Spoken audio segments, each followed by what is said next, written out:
Welcome back. So in this episode, I'll be talking about essentially why I've been kind of quiet on making episodes. And I'm just going to create a new segment I'm going to kind of revisit from time to time called If Only You Knew. And this one's specifying on the fact that I relapsed. And just to calm people down, I didn't relapse on drugs or alcohol or anything, but that was one of the things that the last probably like month and a half, my depression's been getting the better of me, and that's a difficult thing about suffering from depression because the tools, the recipe for depression is something that's always out there. If you've had something traumatic happen to you, it's just something that sneaks up on you, and you don't really realize that it's setting in, that it's I'm going to say take over until it's too late, until it has you. And then once it has you, it's just an overwhelming feeling to where you don't want to talk about it. You don't want to address it, and you get depressed, just the fact that you're depressed. I just started a few months back where things just started to build up. I think the first thing that really kind of made my mind start drifting a little bit and getting quietly sad was a close friend of mine lost one of his sons, and that was the thing, was just my experience with traumatic loss. I think how that affected me the most was just knowing he's got a long road ahead of him, and knowing just how painful it is to lose somebody in a traumatic way. I don't know his pain by any means, because that's one thing I've learned from my own pain is that we don't know each other's pain. We can have the identical thing happen to us as far as description wise. I know that there are other twinless twins out there, and I know that my brother's his squad, he actually one of his close friends was a twin. So I know that there's another twinless twin who lost his twin on the same day as me. But just how it affects us in that relationship is exceedingly unique. And so, again, that's one of the things I do identify is that while I have a good idea and good understanding of traumatic loss, I don't know what my buddy's going through who's lost his son. So that was the first thing that kind of started seeding into my mind. And again, it wasn't overwhelming or anything. But yeah, just when something heavy like that happens with loved ones around me and myself, I tend to get quiet. And the second thing was, I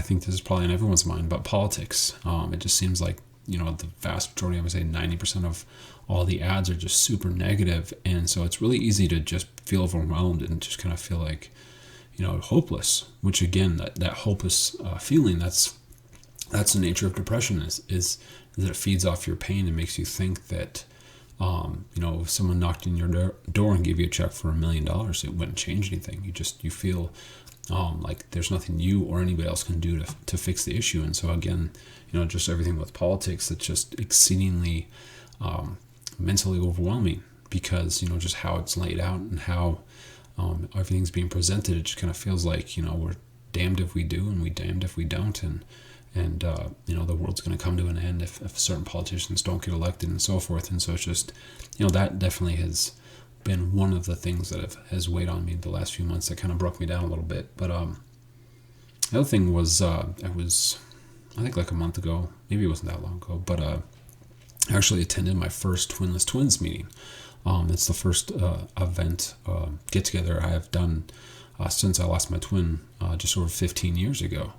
And so it was really good, and it was also very exhausting emotionally because, like I said, I'd avoided those things for 15 years. And so, even the day before, the day of, I started getting really anxious and nervous and just trying to think of, I started trying to talk myself out of doing it. And I eventually just decided, just go for it, even if it's intimidating, you don't have to do the whole thing. And I ended up, attending the whole, I think it was like a 2-hour meeting.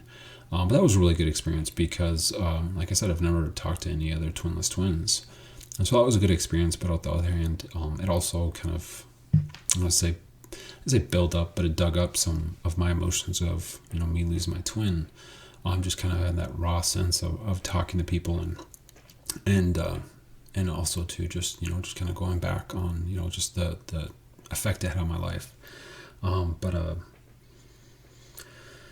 nice.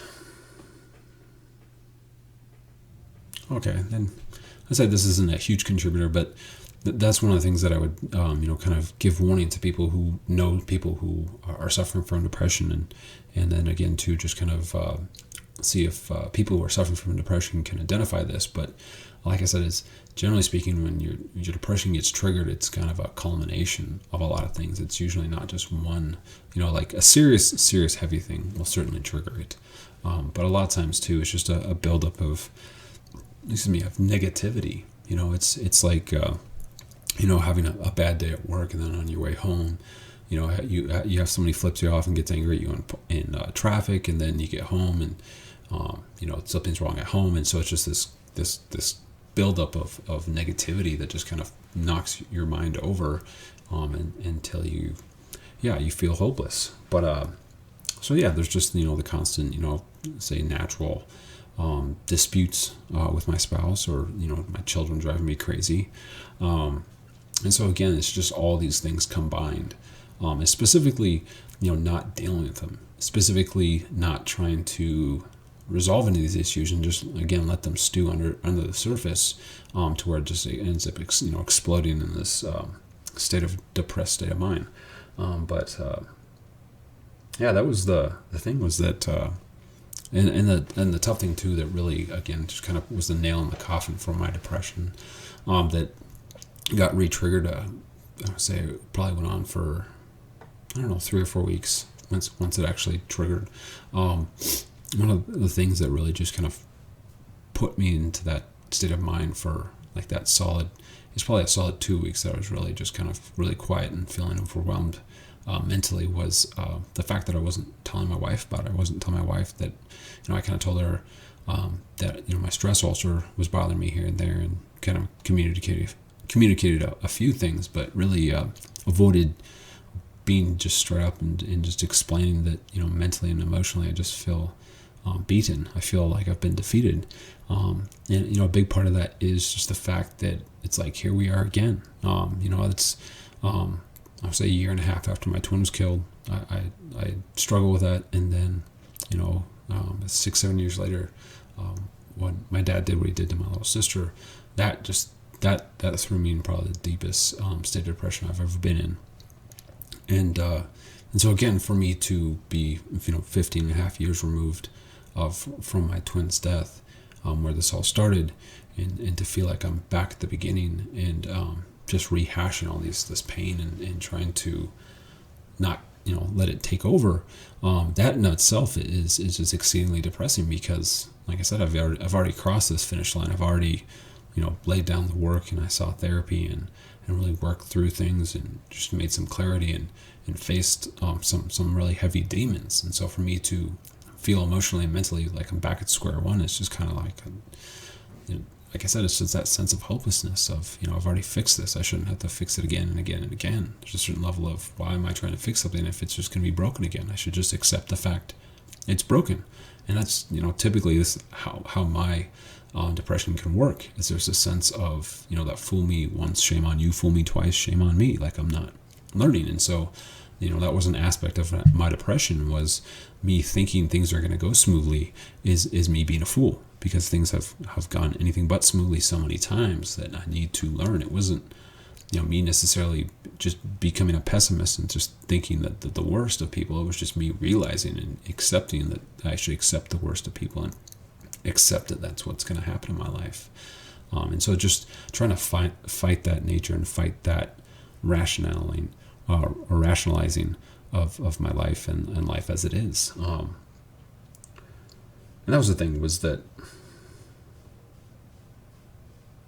and another aspect of me being quiet and being silent, and I'd say hiding my pain from my wife, was just the fact that, the instant I realized that my twin had been killed before I'd been told, that's what I did. It was my first instinct, was I acted like everything was fine. My girlfriend at the time, now my wife, picked me up with some of her friends, and we went to lunch. And so it was just like my first instinct was to hide my emotions and act like everything was okay. And so it's really hard for me to not fall back into that habit. It's kind of instinctual. And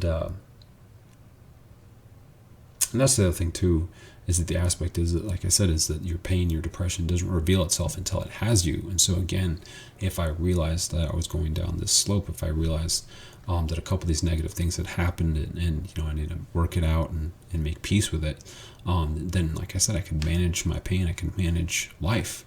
But it was, like I said, it just, I kind of dealt with the things, but I didn't resolve them. And so, like I said, my depression didn't really reveal itself until it had me in a headlock, so to speak, until it had me completely. And so once it was there, like I said, is that you're in your weakest state, and that's when you're supposed to scream for help. No, it's not going to happen. It's just one of those things where if I'm in a level-headed state of mind, I can be rational. I can and have the courage to be vulnerable with my wife and be vulnerable with close friends and family. But once I'm consumed by my depression, that's when I'm least likely to speak of my pain and my mental state. And sadly, that's when I need it the most. And so me knowing that as I'm depressed, again, that's just another layer of feeling trapped. But again, I just want to talk about this because I know I'm not the only one, and I know that there are people out there who are suffering in silence, and and I want people who are around them to be cautious of this and to kind of think, are they exhibiting behaviors like this? Are they getting really quiet? Are they extremely edgy? And again, too, how to approach it. Like I said, it's just for myself.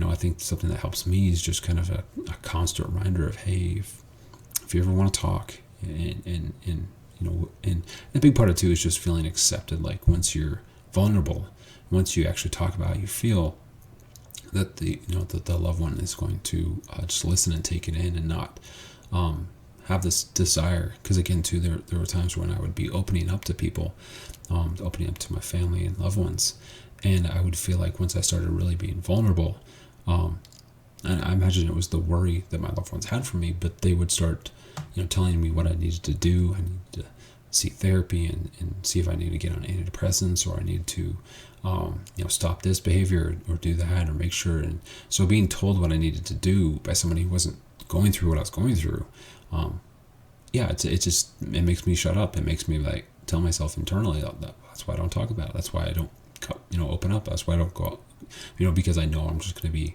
misunderstood, and people out of desire to help me are going to try to dictate how I should handle something, rather than just realize that really all I need to do, or what I need, the only thing I really need from people is just to have a listening, understanding ear. If I can just tell you how I feel and how it makes me feel, and how, just the truth behind it. If I can just, not feel like I have to hide this in a dark space, I can bring it into the light. It's going to be okay. I'm not going to be judged. I'm not going to be, try to be controlled, because I'm actually being honest with something I'm struggling with. It's just one of those things where, there were points in my life where I struggled smoking cigarettes, and it's just something where from time to time people would tell me, oh, it's bad for you, you need to stop doing that, and it's just like, I know these things. It's not, that doesn't elude my attention. I'm aware that it's not good for my health. You telling me that I need to do this is just stressing me out. I'm gonna have another cigarette because of it. So it's just one of those things where, once it's one thing to try to give somebody advice in a understanding way, but like I said, I think the most important part is just letting the individual suffering from mental unhappiness to realize that the people around them are going to love them regardless to what's going on. And I don't want to say love them, because that usually is a given, but even just that you're going to be accepted. I think that's a better way to put it, is the fact that even if I still have these fears and I still stumble, and I think a big part of it too is just not having people worry too much about you. Obviously, you want people to care for you, but it's another thing for somebody to feel like they're being honest about their pain is going to make their loved ones somehow be put out and be a point where it's going to beat on their mental health. I don't want to tell people that I'm suffering to beat on their mental health. I just want to get it out. I want to decompress. I want to feel like I can talk about it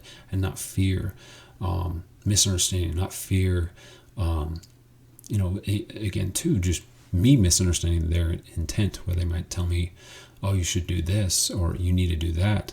And I know they're, me being objective right now, I know that they're intending to help me. They're trying to, maybe give me an olive branch. But like I said, I feel like I'm that horse, with the leg in front of me, and my neck is being tugged on, being told you need to drink the water. And I'm just looking at them, just being like, I didn't come here for you to tell me what I need to do. I just wanted to get it off my chest. I wanted to not feel like I'm a prisoner to my mind.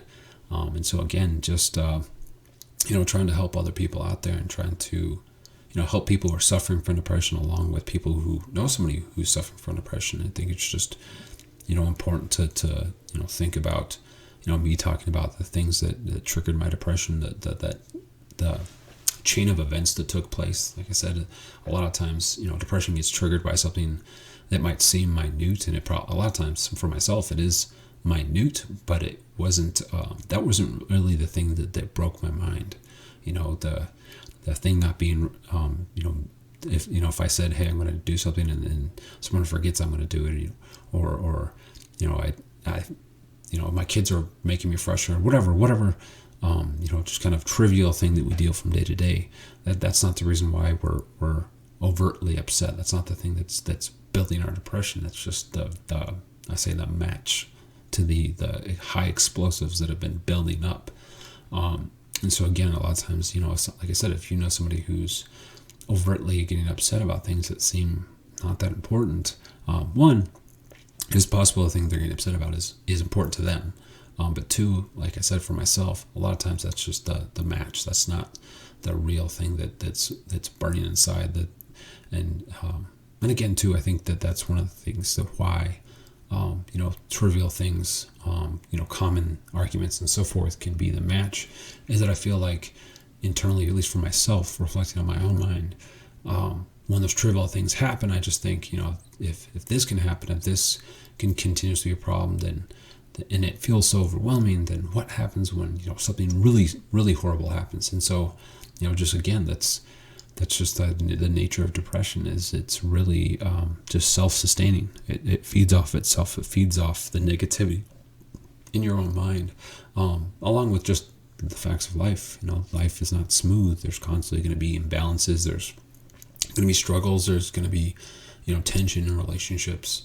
It's just one of those things where that happens. And so again, that would feed a depressed state of mind, because it's going to happen again. You're going to get in a fight with your spouse or a loved one. That your children are going to drive you crazy and push you to the brink. And so knowing these things, not just dealing with the problem themselves, but knowing this going to keep happening, again, that's another element that just feeds that negativity. When in fact, it's like, when I'm level-headed, when I'm calm, I know all these things. I know, tragedy will strike again. I know that inevitably, just from time, I'm going to lose loved ones. And so it's like, I already know these things. And again, in a level-headed state of mind, they don't bother me. I accept them. I'm not afraid of them. But when, like I said, these heavy things happen and they build up and you don't deal with them, it seeps into your mind, to where something that you can spend the majority of every day looking at, being like, oh, it's going to be fine. And you're not lying to yourself. You're being level-headed. But there's those days where, they really just knock you to your knees and make you think that you're hopeless. And so that's the power of your mind. That's the power of your pain, is the fact that you can spend the majority of your time not being in that state of mind. But when it happens, it's got you. And so again, it's just something to look out for, to self-reflect on. And again, if you know somebody suffering from depression, to be aware that a lot of times, if someone's getting quiet or being extra irritable, it's more than likely, something deep and something more significant and traumatic, that's at the root of it. But again, it's definitely a delicate situation. Like I said, for myself, how I would prefer to be approached and dealt with if somebody's aware I'm having a hard time is, like I said, just let me know whenever, just to tell them, if, whenever you want to talk, I'm here to listen. And, I'm not going to judge you. I'm not going to, just be honest with how you're feeling. And it's, like I said, it's just important for me to get that off my chest. I'm not looking for any magical answers to my problem. It's more just not being afraid of what's going on up here. It's being able to, like I said, decompress. But as always, good luck and good night.